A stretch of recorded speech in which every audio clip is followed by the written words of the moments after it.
Hello all, welcome to Study Buddy and in the video நம்ம எதை பற்றி பார்க்க போகிறோம்னு பார்த்தீங்கன்னா ரீட்டைல் இன்ஃப்ளேஷன் குவிக்கன்ஸ் to 5.52 அப்படிங்கிறது தான். ஸோ இன்ஃப்ளேஷன் பற்றியே நம்மளோட சேனலில் வந்து ஒரு 4 to 5 வீடியோஸ் போட்டாச்சு. டிஃப்ரெண்ட் சிலபஸ்லேருந்து எடுத்து போட்டிருக்கேன், ஐசிஎஸ்லேருந்து போட்டிருக்கேன், சமச்சீர்லேருந்து போட்டிருக்கேன், சங்கர் கணேஷ்லேருந்து எடுத்து போட்டிருக்கேன். ஸோ உங்களுக்கு வந்து இன்ஃப்ளேஷனுங்கிற டாப்பிக்கில் நீங்கள் டவுட்டே பண்ணக்கூடாது. எந்த நூக் அண்ட் கார்னர்லேருந்து கேட்டாலும் நீங்கள் அதில் வந்து உங்களுக்கு டவுட்ஸே இருக்கக்கூடாது அப்படிங்கிறதுக்காக போட்டிருக்கேன். பட் இதுலேயும் வந்து கரண்ட் அஃபேர்ஸில் இருக்கிறனால again I am taking it. Okay, இப்போ வந்து உங்களுக்கே தெரியும் இன்ஃப்ளேஷன் வந்து 6%, ஸோ 2லேருந்து 6%குள்ளே மெயின்டைன் பண்ணும். 4 ± 2 அது உங்களுக்கு நல்லா தெரியும். ஸோ ஆர்பிஐ வந்து மானிட்டரி பாலிசி கமிட்டி மூலயமா வந்து மெயின்டைன் பண்ணுவாங்க. கவர்மெண்ட்டும் வந்து ஆர்பிஐட்டை மெயின்டைன் பண்ண சொல்லுவாங்க. ஸோ இதுதான் வந்து கான்செப்ட் அப்படிங்கிறது உங்களுக்கு தெரியும். ஸோ இது வந்து 5.52க்கு வந்து ரீட்டைல் இன்ஃப்ளேஷன் ரைஸ் ஆயிருக்கு. இது ரீட்டைல் இன்ஃப்ளேஷனாக என்ன அப்படிங்கிறத நம்ம பார்த்துருவோம். ஸோ இன்ஃப்ளேஷன் இன்ஃப்ளேஷன் அப்படின்னு பார்த்தீங்கன்னா கோர் டாபிக் ஆஃப் எக்கனாமி இது.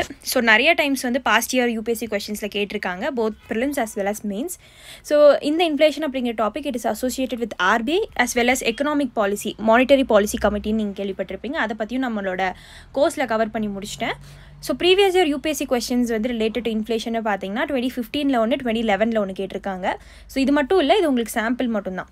So with reference to inflation in India which are the following statement is கரெக்ட்னு கேட்டிருக்காங்க. வெறும் இன்ஃப்ளேஷனை வச்சு எது இன்ஃப்ளேஷன் அப்படின்னு கேட்குறாங்க. So controlling the inflation in India is the responsibility of the government of India only. So only அப்படிங்கிற option வந்தாவே you should be careful. So இது நீங்கள் எலிமினேட் பண்ணிடலாம். இப்போ தான் நான் சொன்னேன், ஏன்னா கவர்மெண்ட் ஆர்பிஐ ரெண்டு பேரோட வேல்யூ தான் அது. The reserve bank of India has no role in controlling the inflation. So தெளிவாக தெரியுது இது அப்படியே டிராஸ்டிக் ஆப்ஷனாக இருக்குன்னு. So decreased money circulation helps in controlling the inflation. So இது ஹோலில் வச்சுக்கலாம். Increase money circulation helps in controlling the inflation. So inflation அப்படிங்கிற டாபிக் வந்து உங்களுக்கு டீட்டெயில்டாக தெரியணும் அப்படின்னா எக்கனாமிக்ஸ் பிளேலிஸ்ட் வந்து கிரியேட் பண்ணி வச்சிருக்கேன். ஸோ அதில் போய் பாருங்கள். அண்ட் நம்மளோட எக்கனாமிக்ஸ் கோர்ஸ் போயிட்டுருக்கு, Shankar Ganesh course as well as NCERT courses வந்து போயிட்டுருக்கு. ஸோ உங்களுக்கு இதில் ஜாயின் பண்ணணும் அப்படின்னா ஃபுல் கோர்ஸ்க்குமே வந்து 5,000 காஸ்ட் ஆகுது.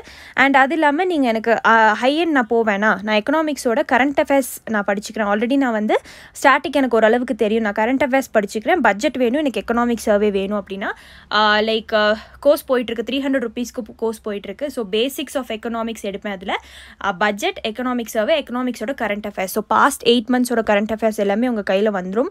ஸோ இதுக்கு முழுக்கவே வந்து 300 rupees மட்டும்தான் காஸ்ட் ஆகுது. ஸோ உங்களுக்கு நம்மளோட கோர்ஸில் ஜாயின் பண்ணணும் அப்படின்னா டிஸ்கிரிப்ஷன் பாக்ஸில் மெசேஜ் பண்ணி கேளுங்க, வாட்ஸ்அப் அண்ட் டெலிகிராம் நம்பருக்கு. அண்ட் ஸோ கூகுள் பே இல்லைனா ஃபோன்பே மூலிமா பே பண்ணிவிட்டு நீங்கள் கோர்ஸில் ஜாயின் பண்ணிக்கலாம். ஸோ இதுக்கு செப்பரேட்டாக ஒரே ஒரு குரூப் இருக்குது தனியாக டெலிகிராமில். ஸோ அதை ஜாயின் பண்ணிக்கிட்டிங்கன்னா டெய்லி கரண்ட் அஃபேர்ஸில் எக்கனாமிக்ஸில் என்னெல்லாம் வருதோ அது ஃபுல்லாமே உங்களுக்கு செப்பரேட் வீடியோ இந்த மாதிரி வந்து சேர்ந்துடும். ஸோ கான்செப்ட் கிளாரிட்டியோட படிச்சிடலாம். as well as ஸ்டாட்டிக் போர்ஷனும் நான் கவர் பண்ணி கொடுத்துட்ருக்கேன் அதில். பிகாஸ் அதில் வந்து பேசிக்ஸ் அப்படிங்கிற ஒரு விஷயம் தெரியாமல் you can't come to current affairs. So பேசிக்காக உங்களுக்கு ஏதாவது தெரியணும் அப்படிங்கிறதுக்காக நான் பேசிக்ஸும் எடுத்து வச்சிருக்கேன். ஸோ அதுலேயும் போய் நீங்கள் பார்த்துக்கலாம். Like FRBM, GST council and SLR, CRR இதெல்லாம் வந்து சங்கர் கணேஷ் புக்கில் தான் வந்து எக்கனாமிக்ஸ் கோர்ஸில் ஜாயின் பண்ணவங்களுக்கு கவர் பண்ணி கொடுத்துட்ருக்கேன். பட் தென் கொஞ்சமாவது பேசிக்ஸ் தெரிஞ்சுட்டு தான் நீங்கள் இதை படிக்கணும் அப்படிங்கிறகாட்டி சில பேசிக்ஸும் அதில் எடுத்து வச்சுருக்கேன். ஓகே, டாபிக் உள்ள போயிடலாம். So decrease money supply. So inflation அப்படின்னா பணப்புழக்கம் அதிகமாக இருக்குன்னு அர்த்தம். ஸோ அந்த பணப்புழக்கம் அதிகமாக இருக்கும் போது ப்ரைஸ் ரைஸ் ஆகும். ஸோ அதனால் அதை கண்ட்ரோல் பண்ணுறதுக்கு தான் வந்து என்ன பண்ணணும்னா மணி சப்ளையை வந்து டிக்ரீஸ் பண்ணணும். ஸோ ஆர்பிஐ வந்து அதுக்காக என்னென்ன வேலையெல்லாம் பண்ணுவாங்கன்னா சிஆர்ஆர் இன்க்ரீஸ் பண்ணுவாங்க, எஸ்எல்ஆர் இன்க்ரீஸ் பண்ணுவாங்க, பேங்க் ரேட் இன்க்ரீஸ் பண்ணுவாங்க. அப்போ தான் யாருமே வந்து கடன் வாங்க மாட்டாங்க. ஸோ இந்த கான்செப்ட்ஸ் எல்லாம் உங்களுக்கு கிளியராக தெரியணும். அதுக்கு வந்து அந்த இன்ஃப்ளேஷன் அப்படிங்கிற வீடியோ நான் ஆல்ரெடி போட்டிருப்பேன், போய் பாருங்கள். இல்லை ஸ்டடி படி டபுள் இன்ஃப்ளேஷனை சர்ச் பண்ணி பாருங்கள், வரும். ஓகே, ஸோ இதுதான் கரெக்டான answer. Next, sorry guys, a rapid increase in the rate of inflation is sometimes attributed to the base effect. What is base effect? So இந்த சிம்பிளாக வந்து base effect என்னன்னு கேட்டிருக்காங்க. ஸோ 2011 கேட்டிருந்த question. So it is the impact of drastic deficiency in the supply due to failure of crops. So base effectக்கும் inflation இங்கே கொடுத்துருக்காங்க. something related to economics அப்படிங்கிறது உங்களுக்கு தெரியும். failure of cropsனால வந்து அந்த டெஃபிஷியன்சி இல்லை அப்படிங்கிறது நீங்கள் எலிமினேட் பண்ணிடலாம். The impact of surge in demand due to rapid economic growth. So economic க்ரோத்னால டிமாண்ட் நடக்குதா அப்படிங்கிற மாதிரி கேட்டிருக்காங்க. வில் ஹோல்ட் இட், ஏன்னா இது எக்கனாமிக்ஸ்னு கொடுத்துருக்காங்க. It's impact of the price levels of previous year on the calculation of inflation rate. So none of the statement A, B and C given above is correct ன்னு கொடுத்துருக்காங்க. So இது ரெண்டுமே related economics டேர்ம்ஸ்ன்னு தெரியும். So இது ரெண்டுலேயுமே வந்து நீங்கள் sort out பண்ணிங்கன்னா see the answer. It is the impact of the price levels of the previous year on the calculation of inflation rate. So நீங்கள் பேஸ் இயர் அப்படின்ற ஒரு வேர்டு கேள்விப்பட்டிருப்பீங்க. ஸோ இப்போ சிபிஐ டபிள்யூபிஐக்கெலாம் வந்து பேஸ் இயர் இருக்குது, nominal GDP, real GDP, இதுக்கெல்லாம் base year இருக்குது. So base இயரை வச்சு இப்போ ஃபார் எக்ஸாம்பிள் வந்து 2011 பேஸ் இயர் இருக்குன்னா இப்போ 2021 வந்து 2011 எப்படி இன்ஃப்ளேஷன் இருந்ததோ அது மாதிரி இருக்கா, அது கூட கம்பேர் பண்ணி அதிகமாக இருக்கா கம்மியாக இருக்கான்னு கேல்குலேட் பண்ணுறதா பேஸ் இயர்னு சொல்லுவாங்க. பேஸ் எஃபெக்டும் அதே மாதிரி தான். ப்ரீவியஸ் இயர் வந்து இன்ஃப்ளேஷன் எப்படி இருந்திருக்கு அது தகுந்த மாதிரி இந்த வருஷம் கேல்குலேட் பண்ணுறது தான் பேஸ் எஃபெக்ட். ஸோ அந்த பேஸை வச்சு ப்ரீவியஸ் இயரை வச்சு இந்த வருஷம் கேல்குலேட் பண்ணுவாங்க. ஸோ திருப்பி ரீட் பண்ணுற பாருங்கள். It is impact of the previous of the price levels of the previous year on the calculation of inflation rate. So இந்த வருஷம் இன்ஃப்ளேஷன் ரேட் கேல்குலேட் பண்ணுறோம் அப்படின்னா ப்ரீவியஸ் இயரோட அந்த ப்ரைஸ் லெவல்ஸ் எப்படி வந்து இம்பாக்ட் பண்ணியிருக்கு இந்த வருஷத்தை அப்படின்னு சொல்லி கேல்குலேட் பண்ணுறது தான் பேஸ் எஃபெக்ட். ஸோ எஃபெக்ட் அப்படிங்கிறது அப்பத்துலேருந்து இப்போ காட்டுறது தான் effect. So I hope you got the point. So இப்போ இன்ஃப்ளேஷன் என்னங்கிறது திருப்பி நம்ம ரிவிஷன் கொடுத்துருவோம், ஏன்னா நிறைய தடவை பார்த்தாச்சு. What is inflation? So it is an increase in the general price level over a period of time. So இங்கே ஒரு வேர்டுக்கும் நீங்கள் இம்பார்ட்டன்ஸ் கொடுக்கணும். இன்க்ரீஸ் இந்த ஜென்ரல் ப்ரைஸ் லெவல்னால் இப்போது உங்கள் கையில் வந்து நான் ஆல்ரெடி சொல்லிட்டேன் இன்ஃப்ளேஷன் அப்படின்னா உங்கள் கையில் பணம் அதிகமாக இருக்கும். பணம் அதிகமாக இருக்கும்போது எல்லாருமே வந்து ஏதாவது பொருள் வாங்கணும்னு போகும். ஸோ எல்லாருமே ஒரே நேரத்தில் பொருள் வாங்கணும்னு போகும்போது அந்த பொருள் வந்து யாராவது வாங்கி முடிச்சுடுவாங்க, காலி ஆயிரும். ஸோ அந்த பொருளுக்கு வந்து டிமாண்ட் இருக்கும். ஸோ இது எல்லாருமே வந்து ஒரு பொருளை டிமாண்ட் பண்ணுவோம். அப்போது அந்த பொருளோட ப்ரைஸ் வந்து இன்க்ரீஸ் ஆகும். ஒரு விஷயத்துக்கு வந்து டிமாண்ட் அதிகமாக இருக்குன்னா அந்த ப்ரைஸ் ஆப்வியஸாக இன்க்ரீஸ் ஆகும்.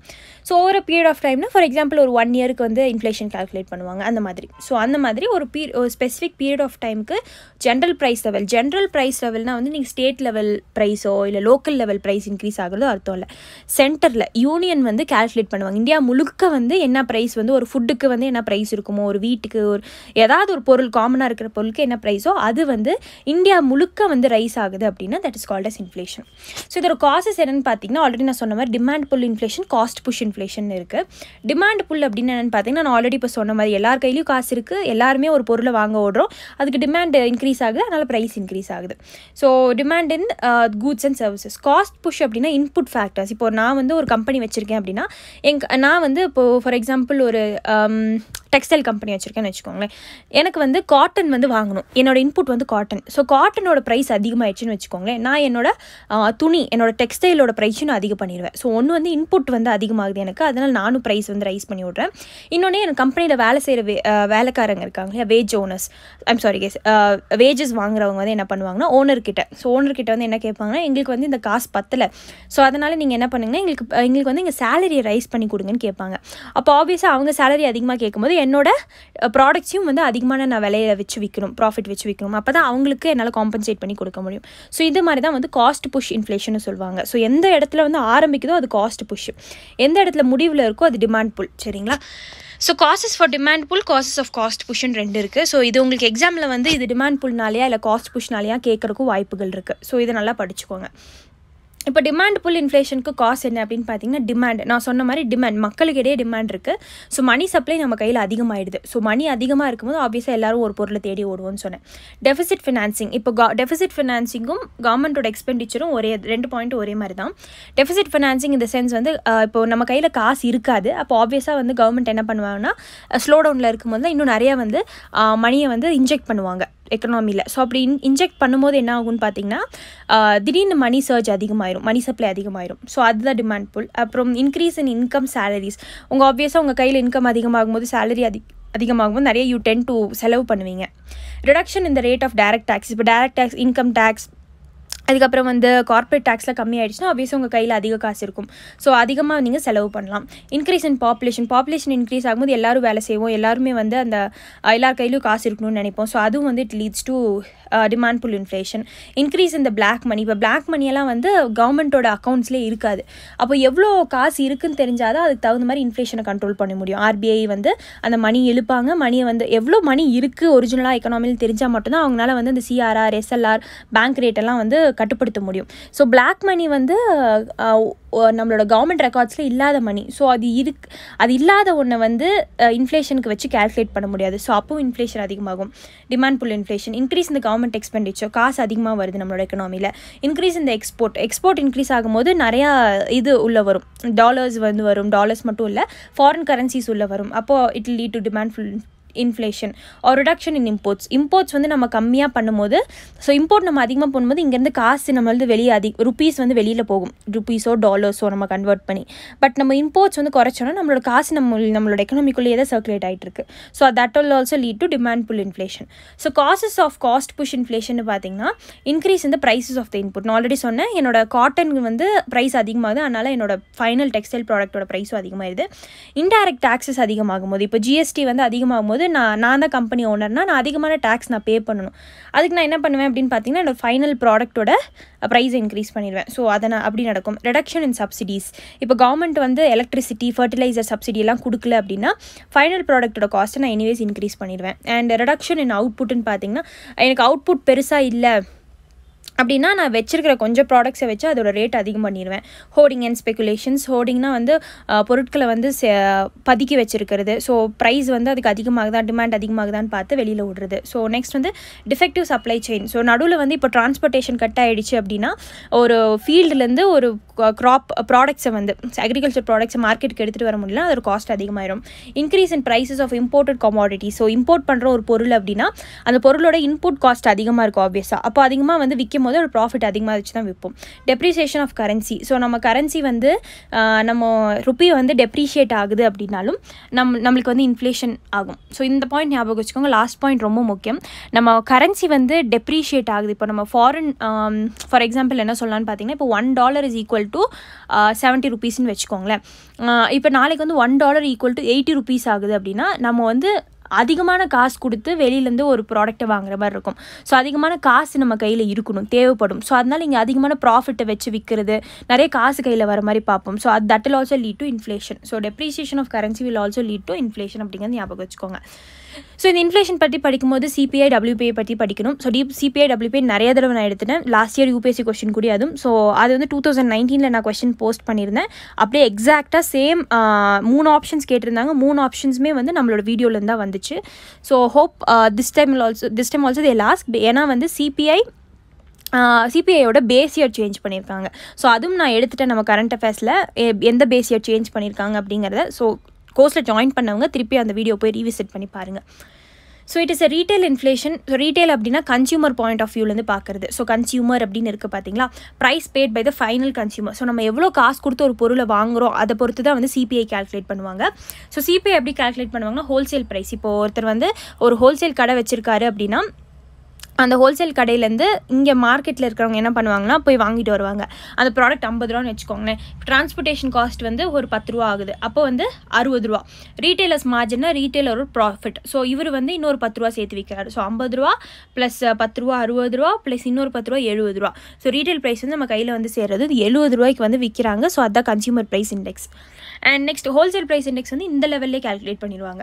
ஸோ இந்த கன்சியூமர் ப்ரைஸ் இண்டெக்ஸ் யார் கேல்குலேட் பண்ணுறாங்கன்னா, national statistical organisation, ministry of statistics and programme implementation கடியில் இருக்குது. ஸோ ஃபுட் அண்ட் பெவரேஜஸ் தான் இதில் ஹையஸ்ட் வெயிட்டேஜ் இருக்குது. ஸோ எவ்வளோ வெயிட்டேஜ்னு பார்த்தீங்கன்னா 45.86% வெயிட்டேஜ் இருக்குது. இதை ஞாபகம் வச்சுக்கணுமான்னு கேட்டிங்கன்னா இல்லை. பட் ஃபுட் அண்ட் பெவரேஜஸ்க்கு தான் அதிகமான வெயிட்டேஜ் இருக்குங்கிறத ஞாபகம் வச்சுக்கோங்க. ஏன்னா கன்சியூமர் நார்மலாக நம்ம எது அதிகமாக வாங்கணும், ஃபுட்டுக்கு தான் ப்ரிஃபரன்ஸ் கொடுப்போம். So it is based on 4 subtypes இருக்குது நம்மளுக்கு சிபிஐலே. சிபிஐ இண்டஸ்ட்ரியல் ஒர்க்கர்ஸ் இருக்குது, சிபிஐ ரூரல் லேபரர்ஸ் இருக்காங்க, சிபிஐ அக்ரிகல்ச்சர் லேபர்ஸ் இருக்காங்க. ஸோ இண்டஸ்ட்ரியலுங்கிறது அர்பன் ப்ளஸ் ரூரல், எல்லா இடத்துலையும் இண்டஸ்ட்ரீஸ் இருக்கும். ரூரல் லேபரர்ஸ்னால் அக்ரிகல்ச்சர் தவிர்த்துட்டு மிச்சம் என்ன லேபரர்ஸ் என்ன ஒர்க் பண்ணுறாங்கன்னு. சிபிஐ அக்ரிகல்ச்சர் லேபர்ஸ்னால் அக்ரிகல்ச்சரில் மட்டும் வேலை செய்வாங்க. சிபிஐ அர்பன் நான் மேனுவல் எம்ப்ளாயீஸ்னால் இப்போது மேனுவல்னால் வந்து அக்ரிகல்ச்சர் மாதிரி, நான் மேனுவல்னால் சர்வீசஸ் அந்த மாதிரி. ஸோ சிபிஐ கம்பைண்டும் இருக்குது, சிபிஐ அர்பன் ரூரல், சிபிஐ கம்பைண்டுன்னு 3 விதமான சிபிஐ இருக்குது. ஸோ அதையும் ஞாபகம் வச்சுக்கோங்க. So CBI is covers also services. நம்ம இங்கே ஆல்ரெடி பார்த்தோம். நான் மேனுவல் எம்ப்ளாயீஸ் அப்படிங்கிறது சர்வீசஸ் செக்டரில் இருக்கிறவங்க சிபிஐ கேல்குலேட் பண்ணுறது. ஏன்னா டபிள்யூபிஐயில் சர்வீசஸ் ஆடட் இல்லை. ஸோ இதுதான் 2020 கொஸ்டின். ஸோ அந்த கொஸ்டின் உங்களுக்கு ஞாபகம் இல்லைன்னா சர்ச் பண்ணி பாருங்கள், எக்கனாமிக்ஸ் கொஸ்டின் 2020 அப்படின்னு. நான் இல்லைனாலும் நான் போஸ்ட் பண்ணியிருக்கேன் நம்மளோட குரூப்பில், நம்மளோட பிளேலிஸ்ட்டில் இருக்கும் பாருங்கள், 2020 கொஸ்டின் பேப்பர் டிகோடட் அப்படின்னு சொல்லி. And next so CPI it is used by RBI for inflation targeting. ஏன்னா WPI ஆர்பிஐ யூஸ் பண்ண மாட்டாங்க, ஏன்னா ஹோலிஸ்டிக்காக கவர் பண்ணாது WPI. சிபிஐ தான் வந்து ஒரு கன்சியூமர் லெவல்லேருந்து கவர் பண்ணும். ஸோ அதனால் ஆர்பிஐ வந்து 4 + 2 அப்படிங்கிற அந்த இன்ஃப்ளேஷனை மெயின்டைன் பண்ணுறாங்களே, அது வந்து இந்த சிபிஐ வச்சு தான் எடுக்கிறாங்க. Core inflation excludes food and fuel prices. So 2 type of இது இல்லாமல் 2 டைப் ஆஃப் இன்ஃப்ளேஷன் இருக்குது இந்த சிபிஐ WPI இல்லாமல். அது வந்து ஒன்று கோர், என்னோட ஹெட்லைன் இன்ஃப்ளேஷன். ஹெட்லைன் இன்ஃப்ளேஷனில் வந்து எல்லாத்தையுமே கால்குலேட் பண்ணுவாங்க, ஃபுட்டு, இந்த ஃபியூவல் எல்லாமே. கோர் இன்ஃப்ளேஷனில் வந்து ஃப்ளக்சுவேஷன்ஸ் இல்லாத விஷயங்களை வந்து எடுத்துப்பாங்க. ஃபார் எக்ஸாம்பிள் இந்த ஃபுட்டு, பெவரேஜ், ஃபுட்டு, ஃபியூவல்லாம் வந்து அதோட ரேட் வந்து மாறிக்கிட்டே இருக்கும். ஸோ இப்போ ஆயிலே உங்களுக்கு தெரியும், பெட்ரோலே தெரியும். நீங்கள் திடீர்னு பார்த்தீங்கன்னா 80 rupees இருக்கும், திடீர்னு அது இப்போ பார்த்தீங்கன்னா 91, 92, 93 சொல்லி நாளுக்கு நாள் அது ஃப்ளக்சுவேட் ஆகிட்டே இருக்கும். ஸோ அதனால் அதை வந்து கோர் இன்ஃப்ளேஷனில் எடுத்துக்க மாட்டாங்க. ஃபுட்டும் ஃபியூவலும் வந்து டெலீட் பண்ணிவிட்டு மிச்ச ப்ராடக்ட்ஸை வந்து கோர் இன்ஃப்ளேஷனில் எடுத்துப்பாங்க. ஆனால் ஃபுட்டும் ஃபியூவலும் வந்து ஹெட்லைன் இன்ஃப்ளேஷனில் கணக்கில் எடுத்துப்பாங்க. ஸோ இதை ஞாபகம் வச்சுக்கோங்க. ஸோ ஹோல்சேல் ப்ரைஸ் இண்டெக்ஸுங்கிறது நான் சொன்ன மாதிரி ஹோல்சேல் மார்க்கெட்ஸில் வந்து ட்ராக் பண்ணுவாங்க கூட்ஸ். ஸோ இங்கே WPIயில் சர்வீசஸ் எடுத்துக்க மாட்டாங்க, ஒன்லி கூட்ஸ் அப்படிங்கிறது ஞாபகம் வச்சுக்கோங்க. ஸோ இது யார் கம்பைல் பண்ணுறாங்கன்னா office of economic adviser to the central government.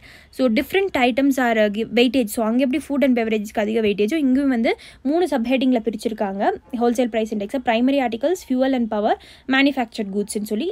So இதில் வந்து 22% வெயிட்டேஜ், 13%, மேனுஃபேக்சருக்கு அதிகமான வெயிட்டேஜ் 65%. ஸோ நார்மலாக பிரைமரி ஆர்டிகல்ஸில் food and non food items like cotton, fibre இந்த மாதிரிலாம் இருக்கும், ஜூட் இந்த மாதிரி. ஃபியூவல் அண்ட் பவரில் வந்து கோல், ஆயில், எலக்ட்ரிசிட்டி இருக்கும். மேனுஃபேக்சர் கூட்ஸில் ஃபுட், பெவரேஜஸ், டெக்ஸ்டைல்ஸ், கெமிக்கல்ஸ் இந்த மாதிரி நிறைய இருக்கும். ஸோ இங்கேயும் ஃபுட் இருக்குது, இங்கேயும் ஃபுட் இருக்குது. என்ன சொல்கிறீங்கன்னு பார்த்தீங்கன்னா பிரைமரி ஆர்டிகல்ஸில் ப்ரைமரி ஃபுட் பார்ட் இதாக இருக்கும். இப்போ பார்த்தீங்கன்னா அக்ரிகல்ச்சர் ஃபீல்ட்லேருந்து டேரெக்டாக நீங்கள் எடுத்துகிட்டு வருது. மேனுஃபேக்சர்ட் கூட்ஸ்னால் வந்து பார்த்தீங்கன்னா இப்போ ஃபுட்டுலேயே பார்த்தீங்கன்னா சுகர் இருக்கும். சுகர் வந்து பார்த்தீங்கன்னா இட்ஸ் பிளான்டேஷன் க்ராப். ஸோ அதை வந்து மேனுஃபேக்சர் பண்ணி அதை மாற்றுறாங்க.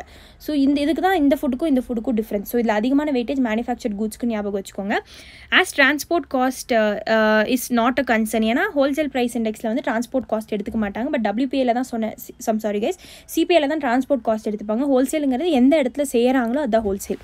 And hence fuel prices do not put burden on the WPI. So அதனால தான் ஃபியூவல் ப்ரைஸஸ் வந்து அதிகமாக வெயிட்டேஜ் இல்லை. ஏன்னா வந்து டிரான்ஸ்போர்ட் காஸ்ட் வந்து இதில் எடுத்துக்கிறது இல்லை அவங்க. ஸோ இதை ஞாபகம் வச்சுக்கோங்க. So measures to control inflation பார்த்தீங்கன்னா 2 மெஷர் இருக்குது. ஒன்று மானிட்டரி பாலிசி, இன்னொன்று ஃபிஸ்கல் பாலிசி. ஸோ இதுவும் ப்ரீவியஸ் இயர் UPSC கொஸ்டின்ஸ் தான். ஃபிஸ்கல் பாலிசிங்கிறது கவர்மெண்ட்டோட ட்ரெஷரியிலேருந்து கவர்மெண்ட் என்ன பண்ணுறாங்கன்னு, மானிட்டரி பாலிசி அப்படிங்கிறது RBI என்ன பண்ணுறாங்க அப்படிங்கிறது. Here the central bank can adopt dear money policy. Dear money பாலிசினா ஸ்ட்ராங் மணி பாலிசி. ஸோ இன்ஃப்ளேஷனை கண்ட்ரோல் பண்ணுறதுக்கு ரொம்ப சுருக்கணும், எக்கனாமியை வந்து சுருக்கி விடணும். அதுக்கு வந்து CRR இன்க்ரீஸ் பண்ணணும், SLR இன்க்ரீஸ் பண்ணணும், statutory credit ratio, cash reserve ratio, அதுக்கப்புறம் பேங்க் ரேட் இன்க்ரீஸ் பண்ணணும், அந்த இன்ட்ரெஸ்ட் ரேட். அப்போ தான் யாரும் வந்து கடன் வாங்க மாட்டாங்க, அப்போ தான் மணி சப்ளை கம்மி பண்ண முடியும். ஸோ இதெல்லாம் வந்து பண்ணுவாங்க. So raise qualitative and quantitative restriction to control total money supply. So இந்த குவாலிட்டேட்டிவ் குவான்டிடேட்டிவ்லாம் என்ன அப்படிங்கிறது சங்கர் கணேஷ் கோர்ஸில் நான் கவர் பண்ணிட்டேன். ஸோ அந்த மாரல் சுவேஷன் இதெல்லாமே வரும் குவாலிட்டேட்டிவில்.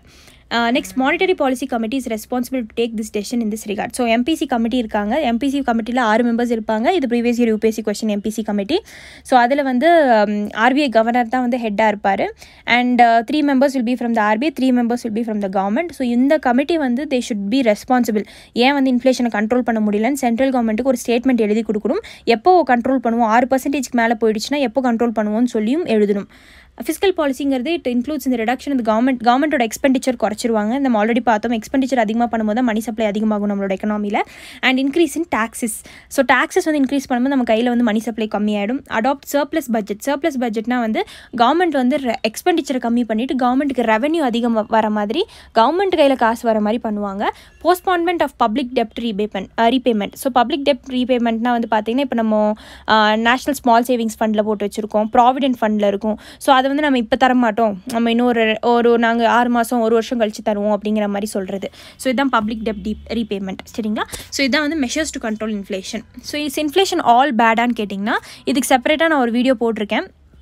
ஸோ நம்மளோட எக்கனாமிக்ஸ் குரூப்பில் போய் பார்த்தீங்க, இந்த சென்ஸ் நாட் குரூப் பிளேலிஸ்ட்டில் போய் பார்த்தீங்கன்னா இன்ஃப்ளேஷன் அப்படின்னு எடுத்திருப்பேன். ஸோ போர்டில் ஒரு வீடியோ எடுத்திருப்பேன், அதுலேயும் போய் பாருங்கள். பிகாஸ் இன்ஃப்ளேஷன் ரிலேட்டடாகவே வந்து ஒரு 6 to 7 வீடியோஸ் நான் போட்டிருப்பேன். பிகாஸ் ஒரு டைமும் நீங்கள் வந்து அதில் தப்பு பண்ணிடக்கூடாது அப்படிங்கிற ஒரு கான்செப்ட்காக தான். பிகாஸ் இதில் வந்து பார்த்தீங்கன்னா இப்போ புதுசாக வந்து நான் சொல்லியிருந்தேன் டெப்ரிசியேஷன் ஆஃப் கரன்சியும் வந்து it lead to cost push inflation நான் சொல்லியிருந்தேன். ஸோ இது வந்து ஒரு புது வகையான டேர்ம். ஸோ இது வந்து ப்ரீவியஸ் வீடியோஸில் கவர் பண்ணாதனால தான் I'm taking it again.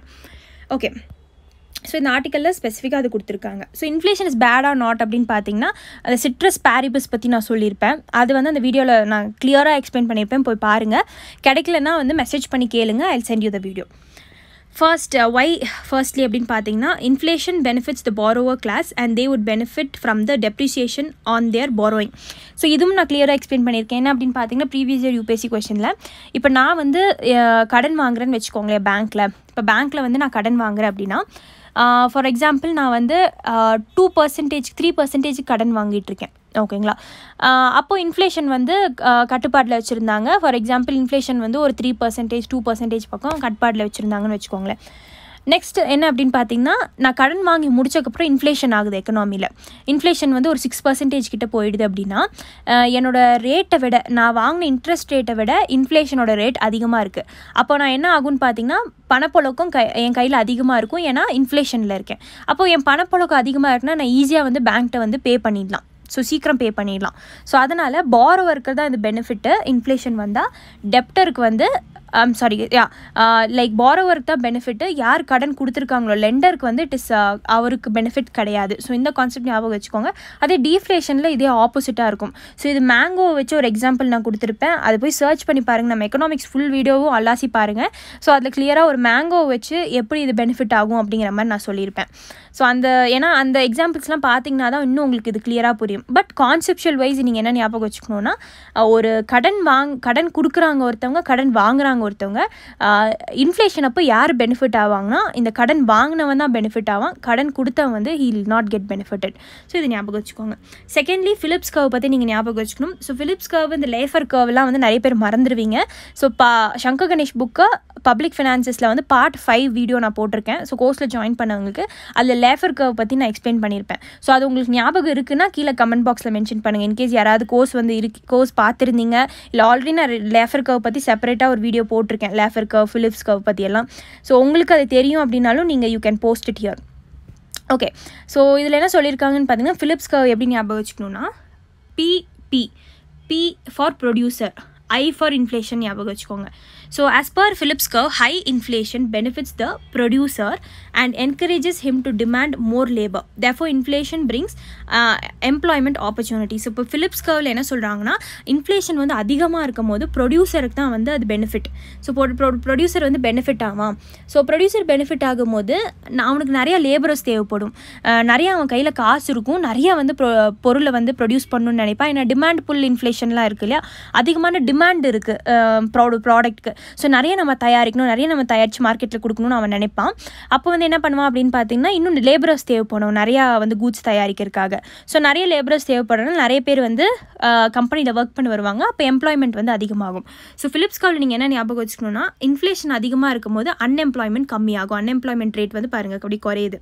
So இதுதான் Philips curve, all about Philips curve. So இந்த ரெண்டு கான்செப்ட் நீங்கள் ஞாபகம் வச்சுக்கணும். லெண்டராக பாரோவரான்னு பார்த்தீங்கன்னா பாரோவர் தான் பெனிஃபிட் ஆவான், அண்ட் ஃபிலிப்ஸ் கர்வில் வந்து ப்ரொடியூசர் தான் பெனிஃபிட் ஆவாங்க during high inflation. So yeah guys, that's it for the video. Thank you for வாட்சிங். அண்ட் உங்களுக்கு இந்த இன்ஃப்ளேஷன் வீடியோ வந்து கிளியராக இருக்குது அப்படின்னா give a like and share with your friends. உங்களோட வாட்ஸ்அப் அண்ட் டெலிகிராம் வீடியோவில் in case you are in any Telegram group share it. And இன்ஸ்டாகிராமில் இருந்தீங்கன்னா கூட ஷேர் பண்ணுங்கள். அண்ட் ஐ ஹோப் ஒரு கான்செப்ட்டும் கிளாரிட்டியோடு எக்ஸ்பிளைன் பண்ணியிருக்கேன். If I'm going fast, in case வந்து உங்களுக்கு இஃப் ஐம் கோயிங் ஃபாஸ்ட் அப்படின்னு தோணுச்சுன்னா யூடியூப்பில் வந்து ஸ்பீடை வந்து நீங்கள் குறைச்சிக்கலாம். ஸோ அந்த கான்செப்ட் நீங்கள் ஞாபகம் வச்சுக்கோங்க. நார்மல் அப்படிங்கிறது வந்து மேலே ஸ்பீடு வந்து 0.5 0. அந்த மாதிரி 2.5 அப்படிங்கிற மாதிரி குறைச்சிக்கலாம். இல்லை இஃப் ஐம் கோயிங் ஸ்லோ அப்படின்னு தெரிஞ்சாலும் நீங்கள் ஹையரில் வச்சு பார்த்துக்கலாம், ஸ்பீடு அதிகமாக வச்சு பார்த்துக்கலாம். பிகாஸ் இந்த இன்ஃப்ளேஷன் அப்படிங்கிற ஒரு கான்செப்ட் வந்து ரொம்ப சிம்பிள் பேசிக் கான்செப்ட், நிறைய பேருக்கு தெரியும் அப்படிங்கிறதுக்காக தான் அகைன் போகிறேன். ஏன்னா ஆல்ரெடி ஒரு 6 to 7 வீடியோஸ் போட்டிருக்கேன். நீங்கள் அதை பார்த்துட்டு வந்து தான் இதை நான் பார்க்க சொல்கிறேன். அப்போ இன்னும் உங்களுக்கு ஒரு நல்ல ஒரு கிளாரிட்டி இருக்கும். பட் இன்கேஸ் நீங்கள் ஃபர்ஸ்ட் டைம் வியூவராக இருக்கீங்க அப்படின்னா definitely go watch all those videos. அதுக்கப்புறம் நீங்கள் வாங்க. இல்லை இந்த வீடியோஸ் நீங்கள் பார்த்தீங்கனாலும் கீப் இட் கொஞ்சம் கம்மியாக வந்து ஸ்பீடில் வச்சு பாருங்கள், ஓகேங்களா. And yeah, I think I am clear with this. So இது மட்டும் இல்லாமல் நம்மள்ட்ட பாலிட்டி, ஜியாகிரஃபி, ஹிஸ்ட்ரி, எக்கனாமிக்ஸ், என்விரான்மெண்ட்னு சொல்லி கோர்சஸ் போயிட்டுருக்கு. ஸோ ஏதாவது கோர்ஸில் நீங்கள் ஜாயின் பண்ணனாலும் கோர்ஸ் டீட்டெயில்ஸ் வந்து கேட்டுக்கோங்க. டெமோ வீடியோஸ் எல்லாமே நம்ம யூடியூப்பில் போட்டிருக்கேன், பாருங்கள். அண்ட் அது இல்லாமல் May 1st June 1st வரைக்கும் we are planning to keep test series. So offline classes as well as online கிளாஸஸும் வச்சுருக்கோம். டெஸ்ட் சீரிஸ் வந்து பார்த்திங்கன்னா எப்படி ஒர்க் ஆகும்னா மார்னிங் 9லேருந்து ஈவினிங் 4 வரைக்கும் உங்களுக்கு கிளாஸஸ் இருக்கும். ஸோ மார்னிங் 2 hours வந்து நீங்கள் எக்ஸாமில் போய் உட்காந்துருக்கிற மாதிரி அந்த என்விரான்மெண்ட்லேயே உங்களை எடுத்துகிட்டு வருவோம். கொஷின் பேப்பர்ஸ் ப்ரொவைட் பண்ணுவோம். நீங்கள் உட்காந்து எக்ஸாம் எழுதி முடிச்சக்கப்புறமே டெஸ்ட் எழுதி முடிச்சக்கப்புறமே prelims GS paper 1 GS paper morning எழுதுகிற பேப்பர் 1. ஸோ அதை நீங்கள் முடிச்சக்கப்புறம் என்ன பண்ணுவீங்கன்னா நான் உங்களுக்கு இன்னும் அடுத்த 2 hours வந்து அந்த கொஷின் பேப்பரோட டிஸ்கஷன் இருக்கும். ஸோ அது முடிச்சக்கப்புறம் உங்களுக்கு எல்லா சப்ஜெக்டோட ப்ரஷ்அப் கோர்சஸ், ஸோ ஸ்பீடாக வந்து எல்லா கோர்சஸும் நீங்கள் முடிக்கிற மாதிரி வந்து உங்களை ட்ரெயின் பண்ணுவோம். ஸோ மார்னிங் 9லேருந்து ஈவினிங் 4 வரைக்கும் இருக்கும். So we are planning to conduct in சேலமில் கண்டக்ட் பண்ண பார்த்துட்ருக்கோம். அண்ட் ஸோ நிறைய பேர் வந்து வர முடியல, என்னால் வந்து டேரெக்டாக அட்டென்ட் பண்ண முடியலனா கூட வந்து we are planning it for online also. So ஆன்லைன்னா வந்து உங்களுக்கு ஒரு நல்ல ஒரு வைஃபை கனெக்ஷன் இருக்கணும். ஸோ டெஸ்ட்டு வந்து நீங்கள் எழுதிட்டு டிஸ்கஷன்ஸ் வந்து உங்களுக்கு வந்து நீங்கள் ஜூம் மீட்டிங்கில் வந்து அட்டென்ட் பண்ணுற மாதிரி இருக்கணும். ஏன் வந்து நாங்கள் இதை ஆஃப்லைன் வச்சுருக்கோம் அப்படின்னு பார்த்தீங்கன்னா, பிகாஸ் ஒரு டேரக்ட் இன்டராக்ஷன் இருக்கும். மார்னிங் 9லேருந்து ஈவினிங் 4 வரைக்குமே நீங்கள் எங்களோட like you will be under control தான். அப்போ உங்களுக்கு வந்து என்னென்ன டவுட்ஸ்லாம் தோணுது அப்பப்போவே கேட்டுக்கலாம். ஸோ டேரக்ட் ஒரு கான்டாக்ட் இருக்கும்போது நீங்கள் சீக்கிரம் முடிக்கலாம். ஸோ ஒரு 30 daysக்குள்ளே நீங்கள் 30 கொஷின் பேப்பர்ஸ் முடிச்சுட்டு இன்னும் ஒரு 1 month டைம் இருக்கும். ஸோ ப்ரீவியஸாக நீங்கள் படித்தது எல்லாமே திருப்பி நீங்கள் ப்ரஷ்அப் பண்ணி ரீட் பண்ணி எக்ஸாமுக்கு வந்து ஒரு ஃபுல் கான்ஃபிடன்ஸ் வந்து நீங்கள் எழுத போகலாம். ஸோ இந்த முழு கோர்ஸ்க்குமே வந்து பார்த்தீங்கன்னா 10,000 காஸ்ட் ஆகுது. ஸோ நீங்கள் வந்து only 10 students we are planning to take. So ஆஃப்லைனாக இருந்தாலும் சரி ஆன்லைனாக இருந்தாலும் சரி வெறும் 10 students மட்டும்தான் அலோகேட் பண்ணுறோம். Because it will be a stress. நிறைய பேர் எடுத்தோம்னா it will be a stress. So அதனால் நீங்கள் முன்னாடியே வந்து ஜாயின் பண்ணுறீங்க அப்படின்னா நீங்கள் இதோட டீட்டெயில்ஸ் கேட்டுட்டு யூ கேன் ஸ்டார்ட். நீங்கள் ஏதாவது ஒரு அமௌண்ட் பே பண்ணிவிட்டு you can join in courses. And yeah guys, so I hope that's clear. And உங்களுக்கு இன்னும் டீட்டெயில்ஸ் வேணும், இந்த கோர்சஸ் எந்த கோர்சஸ் பற்றியும் டீட்டெயில்ஸ் வேணும் அப்படின்னா நீங்கள் you can call and ask. Message பண்ணுங்கள், நான் நம்பர் ப்ரொவைட் பண்ணுறேன். You can call and ask me. நம்ம டெலிகிராம் லிங்க்லேயும் ஜாயின் பண்ணிக்கோங்க. ரெகுலர் அப்டேட்ஸ் வந்து அதில் தான் கொடுப்பேன். தேங்க்யூ ஃபார் வாட்சிங்.